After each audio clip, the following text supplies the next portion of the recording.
L'équipe de France ne battra pas le Sénégal pour son match d'ouverture contre le Sénégal. L'équipe de France, entraînée par Didier Deschamps, ou plutôt maintenant Kylian Mbappé, Didier Deschamps n'est plus vraiment le sélectionneur de l'équipe de France, c'est sa dernière Coupe du Monde. Il vit ses derniers moments avec l'équipe de France et ces derniers moments pourraient être cauchemardesques pour lui et pourraient très mal finir. Kylian Mbappé, le nouveau coach de l'équipe de France, va mettre une composition d'équipe complètement vide de sens. Voilà. Cette composition d'équipe n'a aucun sens, que ce soit Kylian Mbappé, l'Otain qui la fasse, ou Didier Deschamps. Je ne sais pas si très clairement Didier Deschamps ou Mbappé sont au courant qu'il y a une équipe qui a remporté la Champions League. Je ne sais pas s'ils sont au courant. Je pense que Mbappé préférait ne pas l'être. Mais honnêtement, quand je vois la composition d'équipe que va mettre l'équipe de France mardi soir, et le Sénégal qui est surmotivé pour cette compétition, plus que la France, parce que la France elle joue tout le temps la Coupe du Monde. Voilà. Tous les 4 ans, la France sera qualifiée pour la Coupe du Monde. Pour le Sénégal, c'est pas toujours évident. On sait que maintenant voilà, le Sénégal se qualifie plus souvent pour la Coupe du Monde, mais entre 2002 et entre 2018, il n'y a pas eu de Coupe du Monde pour le Sénégal et le Sénégal arrive surmotivé. On a vu que tous les joueurs sénégalais avec le staff a été reçu par le président du Sénégal. On a vu le discours du président du Sénégal. On a vu le discours du capitaine Koulibaly. Le Sénégal a pour objectif de remporter la Coupe du Monde. Et je peux vous dire qu'ils vont arriver contre la France surmotivés et tout un pays derrière eux. Alors que toute la France, l'équipe de France, il n'y aura pas tout le pays qui sera derrière l'équipe de France. Il y a beaucoup de gens en France qui n'aiment pas l'équipe de France, à juste titre, parce que ce n'est plus un collectif, c'est un mec qui dirige, qui n'est même pas entraîneur, qui n'a même pas de ballon d'or, qui n'a même pas de Ligue des Champions, qui n'a même pas d'Euro, qui n'a même pas de FIFA The Best, qui n'a rien gagné avec le Real Madrid, qui veut donner des leçons à un entraîneur qui a tout gagné en tant que joueur et presque tout gagné en tant qu'entraîneur. Donc ça me paraît vraiment très insolite, très folklorique. Pourquoi l'équipe de France ne battra pas le Sénégal? Parce que déjà, le 4-2-3-1 ne peut pas marcher contre une équipe aussi physique que les Sénégalais, où il y a beaucoup d'impact physique, une équipe très solide défensivement, très solide physiquement, chose que n'a pas réellement l'équipe de France à tous les postes. Voilà. Tu vas jouer en 4-2-3-1 avec 2 milieux de terrain. On va pas se mentir, ils ont fait une saison assez catastrophique. Qui peut dire le contraire? La saison de Rabiot avec le Milan AC a été cataclysmique. Déjà, ils en veulent même plus. Ils l'ont déjà mis sur la liste des transferts. Ils l'ont pris un petit peu par défaut quand Marseille l'a viré après sa bagarre contre Jonathan Rowe. Et on a Aurélien Tchouameni, le youtubeur. Aurélien Tchouameni, le youtubeur qui est plus sur YouTube que sur le terrain. Et quand il est sur le terrain, c'est assez catastrophique. Son histoire avec Valverde lui a laissé des traces. Le milieu de terrain n'existe pas. L'équipe de France va débuter contre le Sénégal sans milieu de terrain. Deschamps qui a toujours joué avec 3 milieux de terrain, pourquoi Deschamps veut jouer avec 4 offensifs, 4 attaquants contre le Sénégal? Ça n'a pas de sens. Contre l'Irak, pourquoi pas? Mais pas contre le Sénégal, où tu sais que le Sénégal va jouer bloc bas et va jouer en contre. Ça n'a pas de sens. Surtout que Deschamps, c'est le spécialiste avec Carlo Ancelotti du contre. Donc je ne peux pas croire que c'est Didier Deschamps qui a mis cette compo, sachant que là, c'est complètement déséquilibré. On a un ballon d'or dans l'équipe, et le dernier en date, qui vient de remporter une 2e Ligue des Champions d'affilée. On va le faire jouer en numéro 10, alors qu'il n'a pas joué numéro 10 depuis plus de 4 ans. Dembélé ne joue pas à son poste. Celui qui prend son poste, c'est Mbappé, qui va jouer numéro 9, alors qu'au Real Madrid, il joue à gauche. Et des fois à droite. Où est la logique? Désiré Doué, au Paris Saint-Germain, qui joue soit à droite, ou soit dans l'axe, va jouer à gauche. Où est la logique? Où est le sens de cette compo d'équipe? Le seul qui va jouer à son poste, c'est Michael Olise. Donc le seul qui peut te sauver, c'est Michael Olise. Comment tu veux t'en sortir?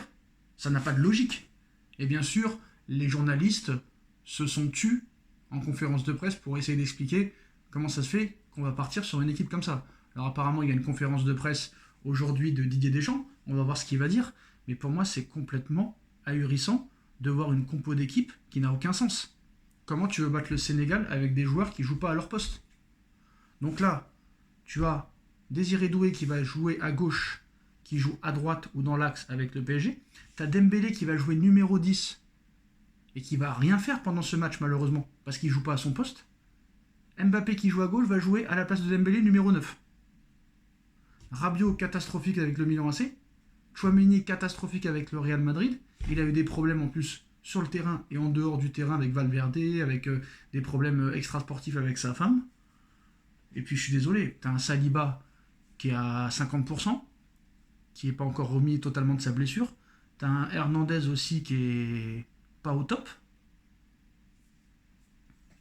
Et je vois pas comment tu peux t'en sortir si le Sénégal joue son jeu. On a vu le Sénégal, c'est très compliqué de percer leur défense. On a vu lors de la dernière Coupe d'Afrique des Nations, c'est très très solide.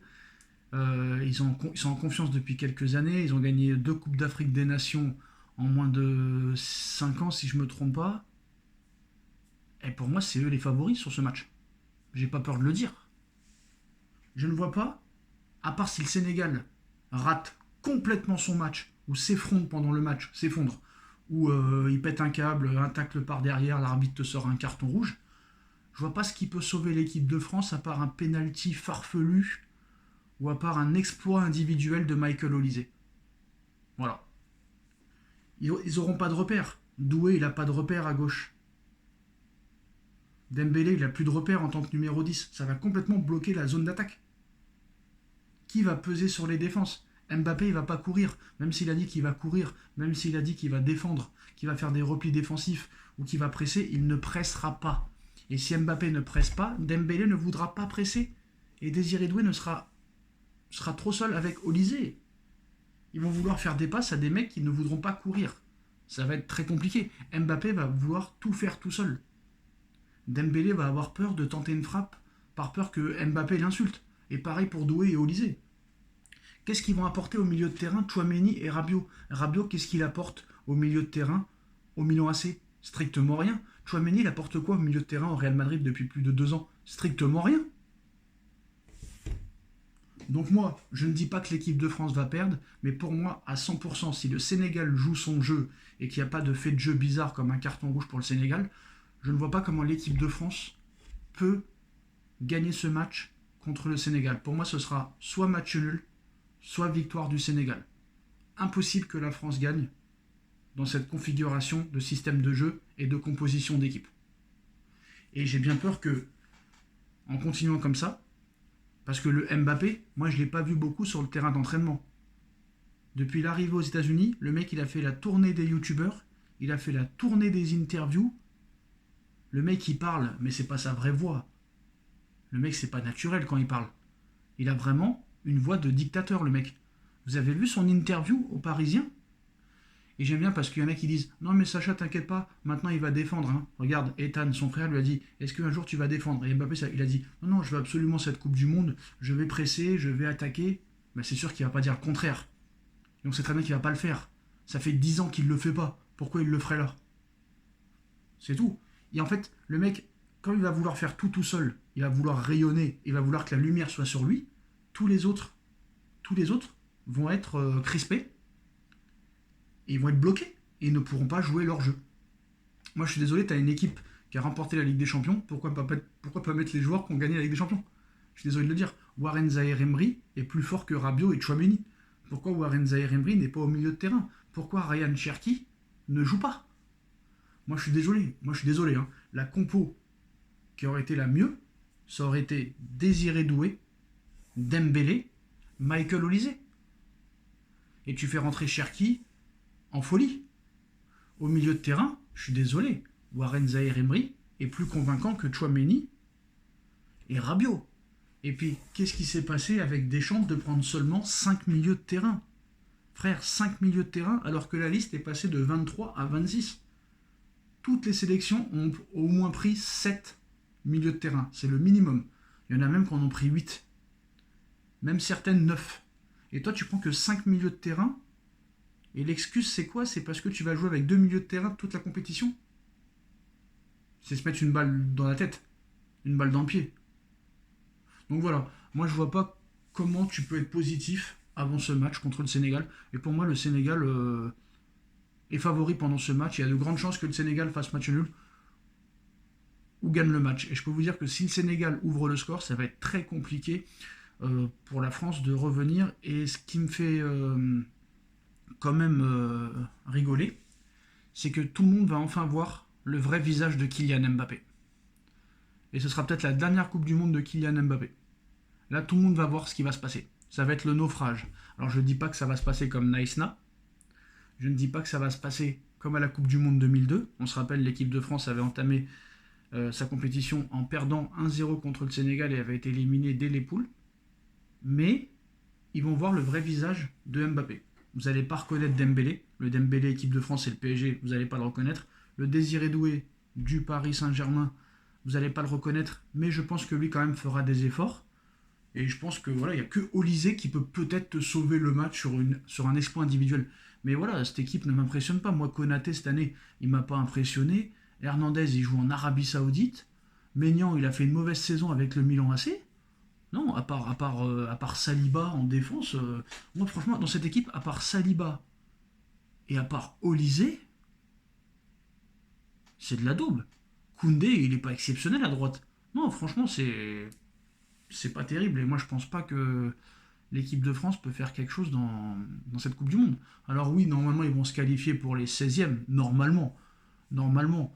Mais même pas sûr, même pas sûr. Mais bon, vu que maintenant, même les trois premiers, même les troisièmes, ils vont en 16e, il y a quand même de fortes chances. Mais je suis désolé, la Norvège, ils sont très très très très bons. L'Irak, c'est pas facile. On a vu leur dernier match amicaux contre l'Espagne. Et voilà, ce mec là qui fait la tournée des bars, là, la tournée des interviews, la tournée des chaînes YouTube, des chaînes télé, le mec, on l'a pas vu beaucoup à l'entraînement. Le mec, il parle de sa fin de carrière, peut-être que je serai entraîneur, je vais m'occuper de la fondation, je vais m'occuper du stade Malherbe de Caen, je vais peut-être être businessman. Mais le mec, regardez comment il parle. Mais c'est un robot, le mec, je sais même pas si c'est un humain. Il a pas de cœur, il a pas d'âme. Donc voilà les gars, dites-moi en commentaire ce que vous en pensez et à très vite. Tchuss.